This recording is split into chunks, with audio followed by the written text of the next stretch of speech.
Hey guys, I think we're going to get started. It's a bit strange to have more faculty than students, but I will record the session, and so if others want to catch any of this information, they'll be able to. I know a couple had said that they were held up at work and not able to make it, but a few, actually, Sean, you're here. Devin, I hadn't confirmed either way, so I'm not sure.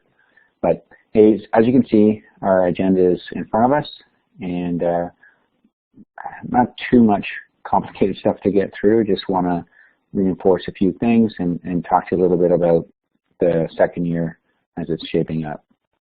So I think, yeah, might as well hit the van now. It's in the agenda. So if you can open up that link, Dan. Perfect. So we've updated this for the year 2015-16, and unless I hear otherwise, I'm assuming that people that were taking the ban last year will continue to do so this year, and those that are abstaining are going to stay the route. So if that's not the case, then put something in the chat box or email Dan and myself and let us know. Okay, back to the agenda. Thank you. After that is health forms, and Kathleen Orsley is your second year orthotic spinal instructor that teaches through Sick Kids, and she was going to join us, but she was held up with a 9-month-old CTLSO fitting that she's just completing now, so not able to join us, but she's promised to send out an email to you guys closer to the beginning of the winter term, which is when the spinal segment takes care. However, in terms of the healthcare forms, these are the ones that need to be completed, not by September, but it's probably a good idea if you're getting these forms done, or the immunizations, to get them done well in advance. Back to the agenda.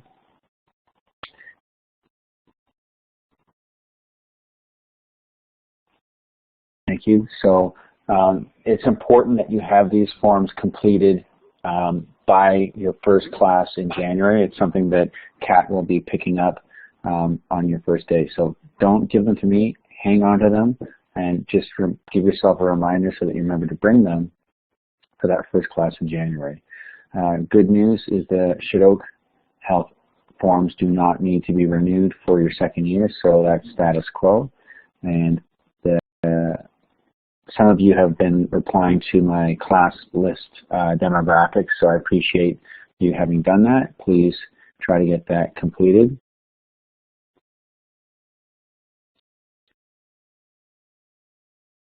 Yeah, very nice. So you can kind of see it's fairly straightforward. All I need basically, or all we need basically, is a way of contacting you in the event of emergency, such as winter storm, we're canceling the classes, or in the unlikely event that you are injured while on campus, that we have someone to contact. Okay, back to the agenda. Thank you. We have an update on the McMaster tuition support. Maybe I'll let Dan take the mic for this section, as it's something he's more involved with than myself. Thank you. Okay. Thanks, Gord. Well, it only affects Megan. What I'll do is email all people affected within the next day or two. But the bottom line is that I will no longer be providing financial support through Boundless Inc. That has come now to an end. What will replace that is a bursary or an endowment that was made to the college through the Pentland family, the Pentland estate. And from that endowment will come a number of bursaries that are available at around, this is off the record, around $3,000 for each applicant. The only, the process I'll explain in the email, you'll have to go through the process that the awards department at GBC demands. which means filling out forms and meeting certain criteria, which I will highlight in the email that you will receive. So, okay, so that's really only Megan that affects, and I see RJ's joined us.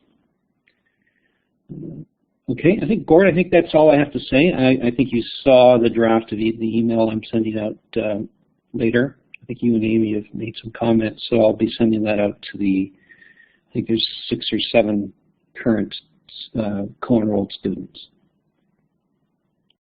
Over to you. Thanks, Dan. Now that we have RJ joining us, I just want to give maybe Amy and RJ a chance just to quickly say hello. They've taken time out of their day to be here for you, Megan, and Sean. So if there's anything you guys would like to say, prepping students for second year prosthetics, then I'll give you guys the mic. Thanks a lot.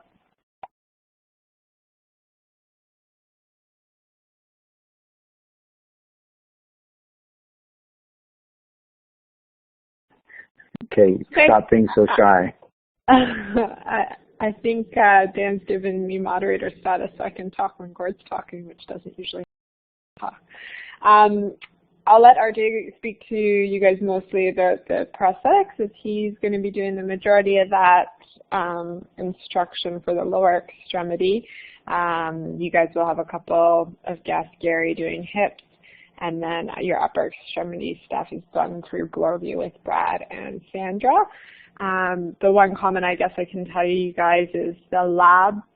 I'm putting together a few documents just to try to organize and tighten stuff up a little bit in terms of expectations, cleaning, and what have you. So that'll be shared closer to the start of the semester.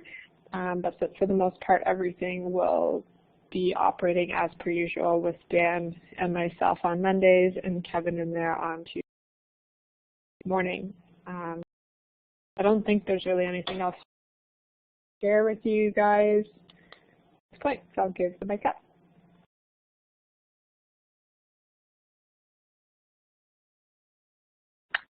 Thanks, Amy. RJ, if you have something to say. I don't really have a lot to say, and I guess since there's only 2 students here, but basically just to let you guys know that you'll be seeing a little bit more of me this year compared to last. The lower extremity section for you this year will revolve primarily around the disarticulation amputations. I'll be looking after the signs and knee disartic sections with you guys, and Gary Shaughnessy from Autoblock will be doing the hip disartic section, and we'll get an opportunity to step back and do some review work with transfemoral and transtibial levels as well, with some a little more advanced fitting techniques. So it should be just some new stuff, and then some more complicated stuff from last year's work to move forward through second year. The only thing I would say, if you guys have any questions or anything as school gets closer, feel free to shoot me off an email. If you talk to any of your classmates, just let them know to do the same. But other than coming, the first week, there's nothing really to get ready from my side of things. Okay?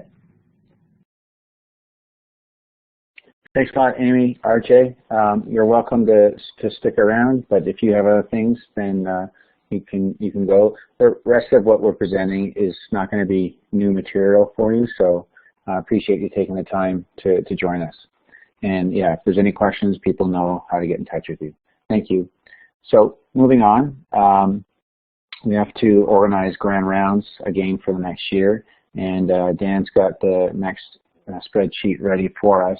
And as per usual, the first spot for October is up for grabs.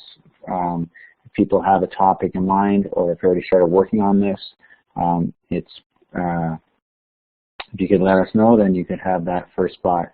After that, it'll be a lottery for the remaining presentations, similar to how it was done last year. So just be sure to get that off to us. And I think we're working on a document between Amy, Dan, and myself that outlines the responsibilities around the Grand Rounds, but this shouldn't be anything new for you as you went through it last year. But basically, you need to get an abstract to all three of us and arrange for that to be approved, and then have your presentation ready a week ahead of time.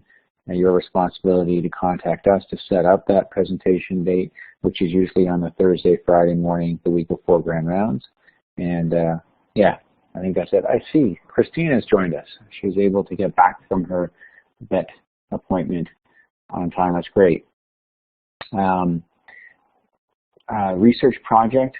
I don't know. Do you have something set up for that?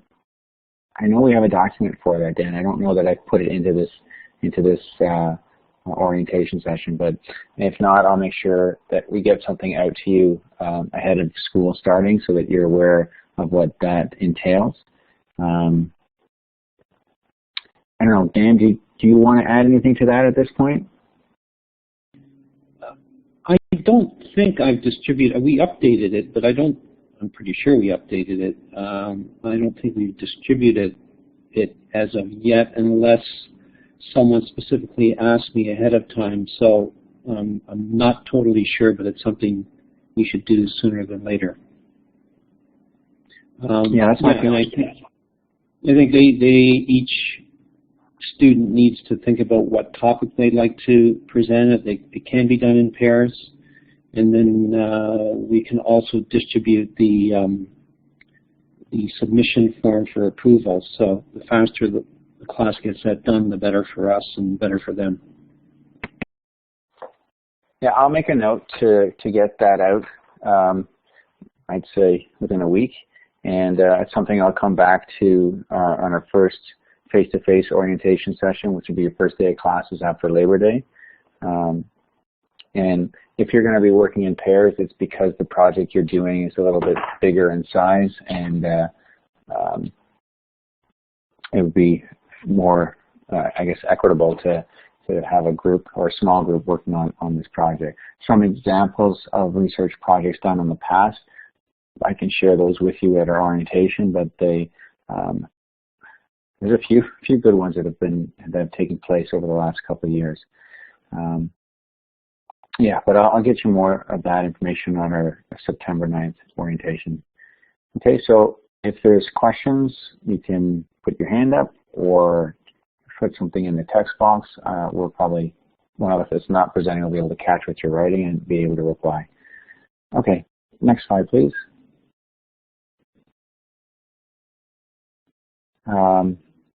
No changes in faculty for you guys in terms of, on our side, but there'll be some new faces that you'll be seeing in your second year. Lori Vanderhage takes over the second year curriculum for Sharon. And if you go to the next slide, you'll see there's a few other part-timers that are going to be working with you. So Brad Harding, for sure, will be doing your upper extremity orthotics. And then we do have one new staff. Amy mentioned Sandra. Sandra Ramdal has recently come over to Blueview and is quite interested and anxious to help out with upper extremity prosthetics, and is teaming up with Brad Van Lent to deliver that curriculum. I think the rest of the people are staff that you know. Okay. Dan and Amy, RJ and Amy kind of covered your second year prosthetics curriculum. I'll just go over how orthotics is going to be run from a fairly superficial level. Orthotics is still going to be your primary source for orthotics, covering feet initially, upper extremity, and then there's some spinal sections that are still covered through Shidok. When you get into the winter term, there's specialty such as plagio and seating that's still offered through Shidok, and Boundless and Shidok team up to deliver your pediatric cerebral palsy, AFO projects. You'll be doing 2 of those, and as I earlier mentioned, Kathleen Orsi will be covering the second year winter spinal segment, which is 7 classes in length. So you do an immobilization jacket on each other, and then you'll do a scoliosis TSO on actual patients, and there's a couple case studies that you work through as well. Okay, and again, I mentioned earlier, just to repeat, Blue Review and Freedom Prosthetics are teaming up to do your upper extremity prosthetics, and these are transradial based projects that take place in the fall, and you'll do 2 transhumorals starting in the end of the fall term and wrapping up in the winter term. All these details are in your Google Calendar if you need to know exactly when we're doing what project. So I can move on. Yeah, thank you. Paula Carbaro coming back for another year. For those of you that are interested, I've updated her order form and catalog with the link provided. I don't think we need to go to that, Dan. It's fairly self-explanatory and most students are aware of it. Just pay attention to the dates. Just go back 1 slide, please. Thank you. All the orders need to be into her, Paula, by August the 28th, so make sure you email her directly. Don't send it to me. And I have 2 days set up for pickup of any items that you've ordered through her, and that's the first Tuesday after Labor Day. We want between 1 and 4 in UG76, and then the following Tuesday on the September the 15th. So it's important that you have payment in full ready at the time of pickup, and that would be cash or credit card. And if you need a mask fit test, I don't think that it would apply to any of you this year, but if you do need that done, it's $25 cash. And yeah, that's it for that section. And if you can scoot down 2 slides, Dan. Yeah. This should be fairly, you should be aware of this. We had to deal with tuition and registration last term, but if you could just take a couple minutes to review this. Kathleen Orsi just sent me a quick email. I wanted her to confirm something on the health form, so give me a couple seconds to do that. Thank you.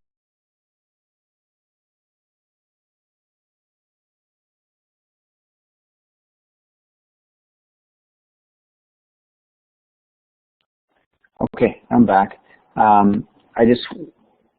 If you can go back to the sick kids slide, that would have been the very first one with the agenda. Or second one, yeah. So that link there will take you to 2 documents. It's just the health provider form that needs to be completed. So once we finish the orientation session, I'll delete the second document that you don't have to complete. Yeah, so the health provider form is the one here on your right that Dan is showing you. The other one by appointment, I'm going to get rid of that once we're finished the meeting. Okay, thank you, and you can get me back to where we were. Yeah, thanks. So tuition deposit of $500 has to be made by June 15th. I'm hoping that you guys have all done that. I haven't been following second year registration very closely, but it's important you make those deadlines and obviously pay the balance of your tuition off so that you don't get kicked out of the program. It's a bit of a hassle to get you back in, so please pay attention to that. And this applies to both the fall and the winter term, which is why I put at the bottom that it's important that you check out your georgebrown.ca email at the beginning and the end of every term. Dan's going to review how you can forward that georgebrown.ca email to whatever email you want to at the end of the session in the event that you need that refresher. Thank you. I don't think that if there's any questions, then we can move on to the next slide.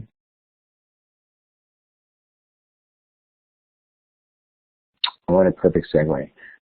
So go ahead, Dan, if you wanted to talk about some of the apps updates. Thank you.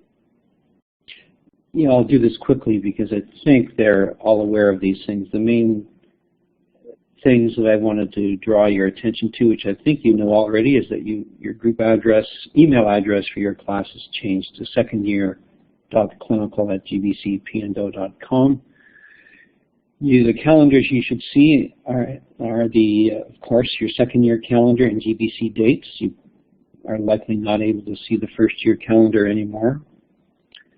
And as I think you were aware last year, it's important, and some of you are in technical, that you need to be able to go to your at georgebrown.ca address, the GBC email address, because they're important emails that you receive regarding registration and other administrative stuff. Okay, Google Apps, I don't have a lot to say. The only thing I've noticed in the last couple of years is the logon has changed from what we had here when you went on with that URL, the /a/gbcpndo.com address.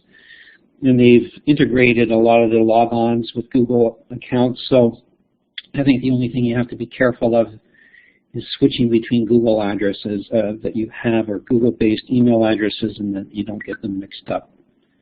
I won't say any more than that. If anyone has problems with those kinds of things, they can contact me directly.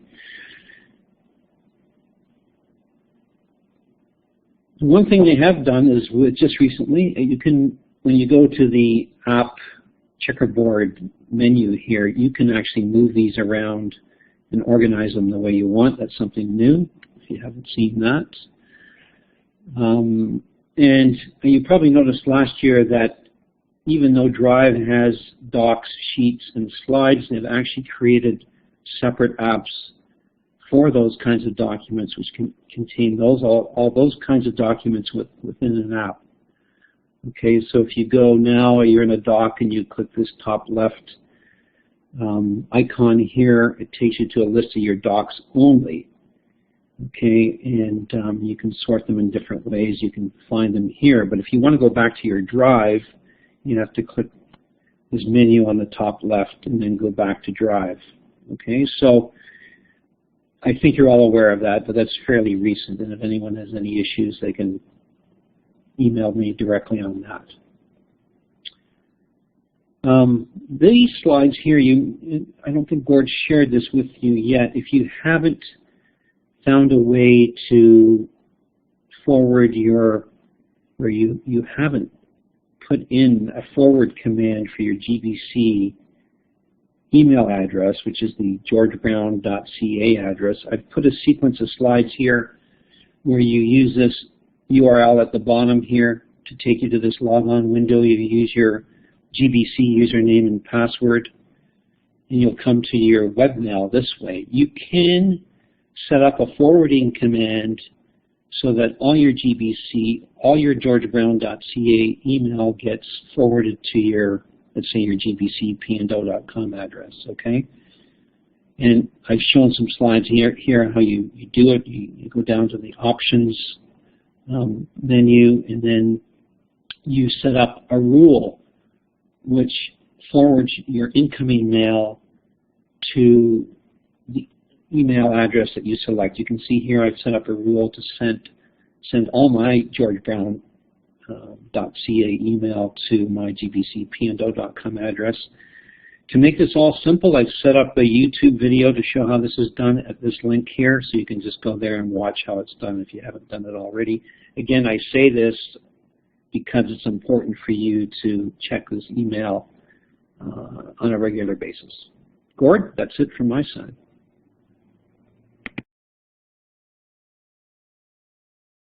Thank you. The last slide, I wanted to just make you guys aware that the ISPO Toronto Symposium is taking place in Toronto this year on the October 2nd and 3rd dates.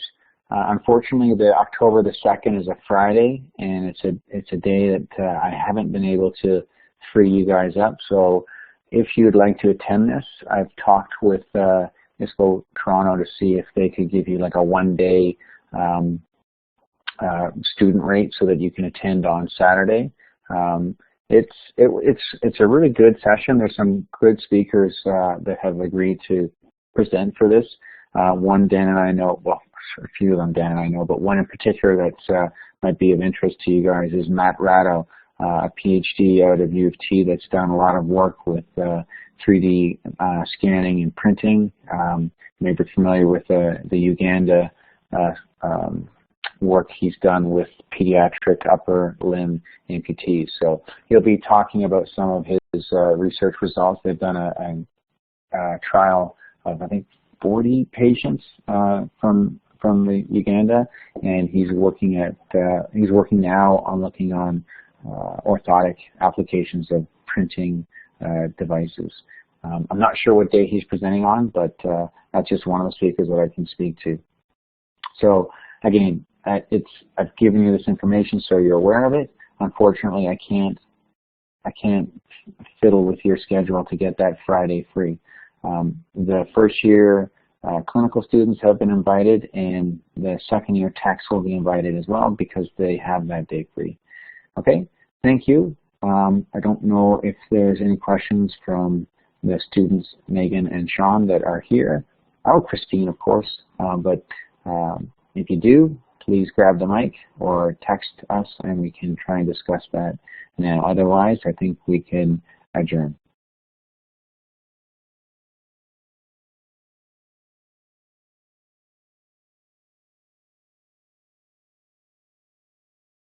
I have removed that unneeded Hospital for Sick Kids appointment form from that folder, so that will make it simpler for you. And I'm in the process of getting the research project form updated, and I'll get that out to you. I think I have a bit of time before our next orientation, so I'll do that right tonight. Okay? Okay, I see your comment there, Sean. Yeah, let me get that out, and then if you have any questions, you can get in touch with us. If you have ideas that you want to bounce off us, then you can do that as well. Okay? Thank you for those of you that joined us, and for those that are listening to this recorded session.